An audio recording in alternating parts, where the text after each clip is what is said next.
تصور کریں آج سے تقریباً 2300 سال پہلے کا وقت ہے۔ دنیا کو رونتی ہوئی سکندر اعظم کی لاکھوں کی ناقابل شکست فوج مشرق وسطیٰ کے ایک تنگ پہاڑی درے کے سامنے کھڑی ہے۔ گرد و غبار سے آسمان تاریک ہو چکا ہے اور رومی اور یونانی گھوڑوں کی ٹاپوں سے زمین کانپ رہی ہے۔ یہ مقام ہے پرشین گیٹس کا۔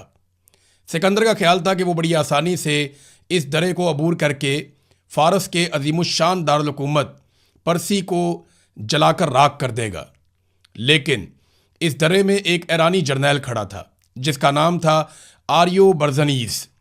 اس کے پاس لاکھوں کی فوج نہیں تھی بلکہ چند سو سپاہی تھے۔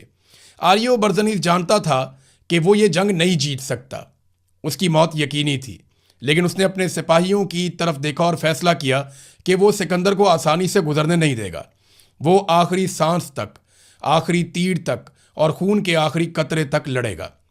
وہ کیوں لڑے؟ وہ دنیا کو ایک ابدی پیغام دینا چاہتے تھے کہ ایک ایرانی اپنا سر تو کٹوا سکتا ہے لیکن کسی حملہ آور کے سامنے جھکا نہیں سکتا۔ آج ہزاروں سال بعد ایسا لگتا ہے جیسے تاریخ خود کو دہرا رہی ہے۔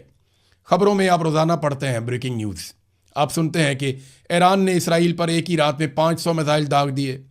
کبھی خبر آتی ہے کہ ایران ایٹمی ہتھیار بنانے کے بالکل قریب پہنچ چکا ہے، اور کبھی ہم سنتے ہیں کہ امریکہ کی طرف سے نیوکلیئر آبدوزیں خلیج فارس میں بھیجنے کی دھمکیاں دی جا رہی ہیں۔ ان خبروں کے بعد آپ کے ذہن میں بے شمار سوالات اٹھتے ہیں۔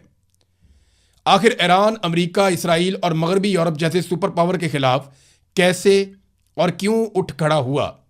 کیا ایران واقعی پوری دنیا کے لیے ایک عالمی خطرہ ہے یا کوئی جارح ہے، یا پھر یہ 6000 سال پرانی تہذیب رکھنے والی ایک ایسی قوم کی بقا کی جنگ ہے جسے پچھلے 125 سالوں سے مسلسل دیوار سے لگانے کی، غلام بنانے کی اور اس کے وسائل لوٹنے کی کوشش کی جا رہی ہے؟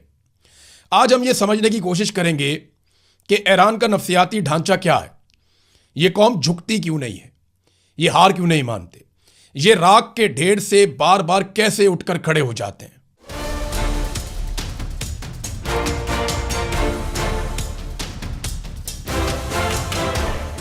السلام علیکم ناظرین، آپ یوٹیوب چینل دیکھ رہے ہیں اور میں ہوں عمران خان۔ ایران کی کہانی کو سمجھنے کے لیے ہمیں صدیوں کا سفر کرنا ہوگا، کیونکہ اگر آپ ایران کو صرف 1979 کے اسلامی انقلاب کے چشمے سے دیکھیں گے تو آپ کبھی اس کی اصل حقیقت نہیں جان پائیں گے۔ ایران کوئی عام ملک نہیں ہے، یہ ایک سویلائزیشن سٹیٹ ہے، یعنی ایک ایسی سٹیٹ جو بہت پرانی تہذیب رکھتی ہے۔ اس کی جڑیں 6000 سال پرانی ہیں۔